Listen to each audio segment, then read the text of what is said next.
Okay, so now we have established that your memory is infinite, your processing power is just off the charts astonishing. So the question becomes, how do we get access to it? You know, if I'm so powerful, why do I keep brushing my teeth with deodorant? I've done that. Don't do it. It's not good. So the question is, how do we access this power? And the good news is that there's a very, very easy way. First of all, we have to understand where it's coming from. And so let's go non-linear for a second here. I'd like you to close your eyes and get very, very, very still. Quiet the little voice in your head that may have just said there's no little voice in my head. And I want you to think about the fact that you're breathing. Okay, come on back. Did anyone do the thing where they're like, yeah, that happens to me. I know it's coming and I still do it because it always kind of trips me out that it's like, wow, I have been breathing all day. And so what's been running that mechanism? Because I certainly haven't consciously been breathe in, breathe out, breathe in, breathe out. Something's doing that for me. Does anybody know what that is? Raise your hand. You in the back? Okay. Yeah, it's the subconscious, also called the autonomic nervous system. And that thing is incredible. That's the thing that's been helping you breathe all day. And that's the thing that's also beating your heart, cleaning your blood, growing your hair, keeping up with the Kardashians, all of the really important things that it takes to be a human on the planet. The subconscious mind handles that. And so that's the thing that we want to actually engage to learn how to spin the staff, because that thing is phenomenal. Let's go non-linear again. Let me give you some examples of how powerful that subconscious is. And actually, for our purposes here, we're not going to call it the subconscious, because subconscious implies less than or under, and we're going to actively engage that power. So I would like to suggest that we refer to it as the superconscious. Does everyone okay with that? Okay, seems like everyone's okay with it. I didn't hear anything different, so we're going to call it the superconscious drive. Also, just while I'm thinking about it, especially, this is a beta test version. This is the bit that I'm going to need your feedback on. And so we get to come up with our own names for everything. We're a team here. And so if you come up with a cooler name, rock it. Let me know. I will happily change things if something better comes along. And, you know, good chance you are going to come up with something better. So feel free to ping me with those notes.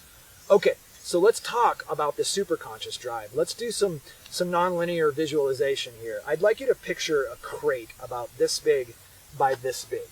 You know, just your standard Acme Wile E. Coyote anvil crate. Picture it yay big by yay big.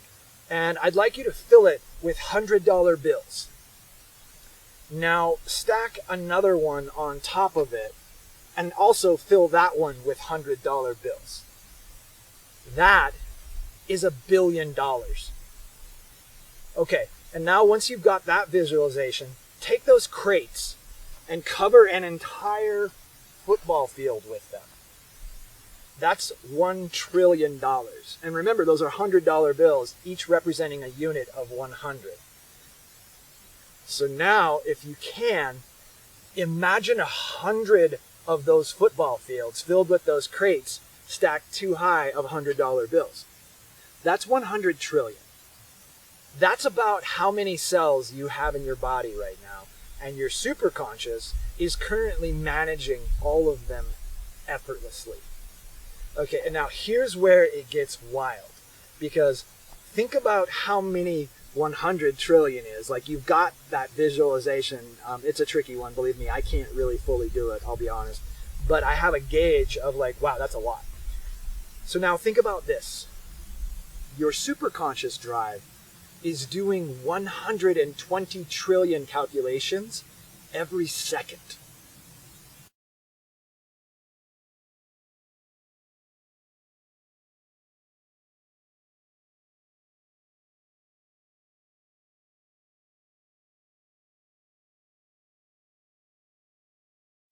Yeah, we're that good.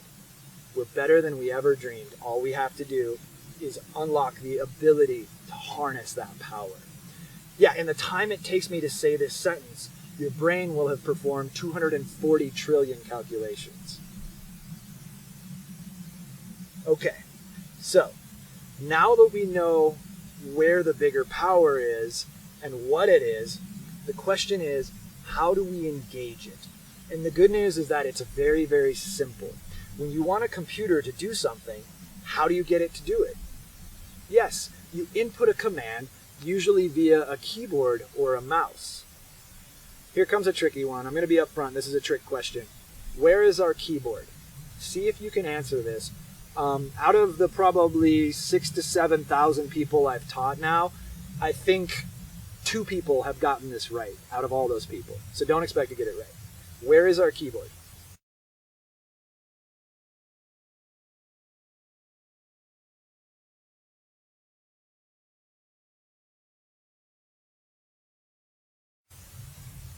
Answer, we don't have one.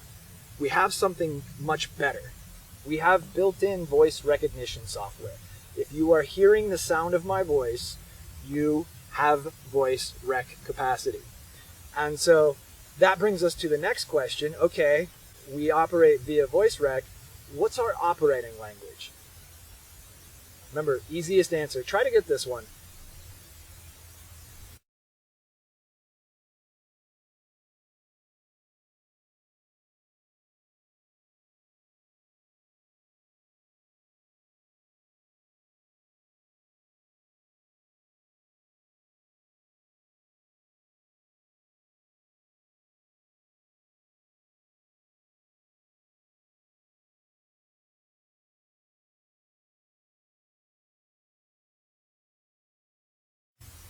It's English.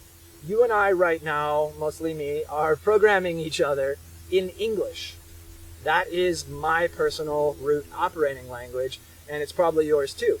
However, if you were raised speaking Spanish or Chinese or Wookiee or something, then good for you because you have a dual core processor. So whatever language that you think in, that's your operating language. Okay, so knowing that, here's where we get to the crux of Kung Flow.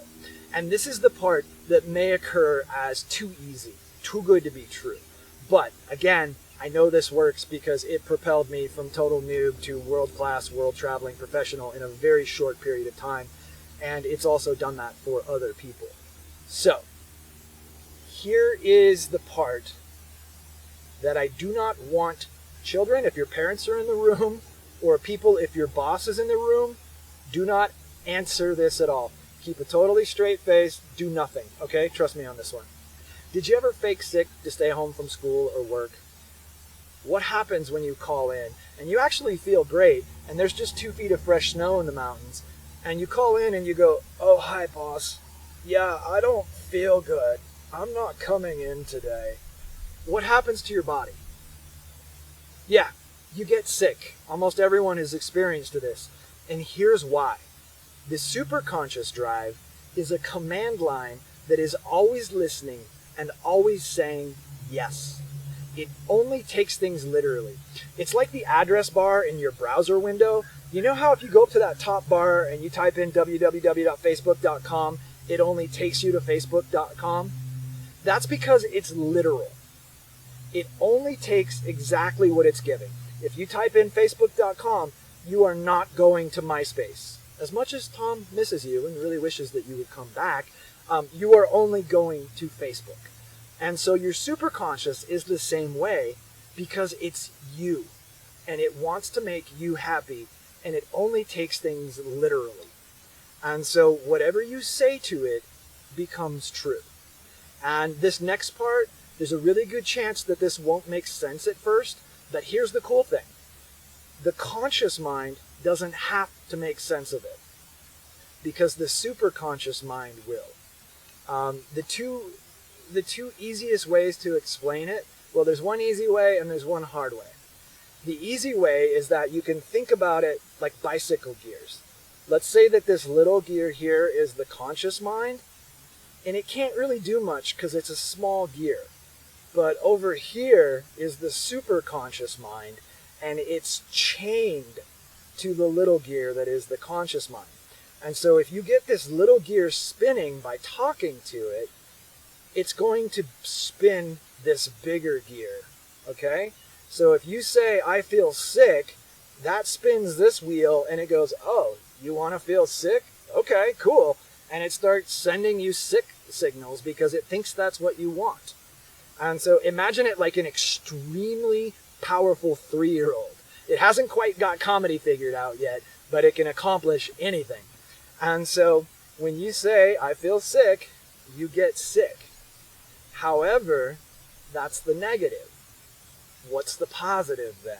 The positive is that if you say, I know Kung Fu, you're going to engage this bigger superconscious drive. My personal mantra, which is basically what it is this is easy. This is easy.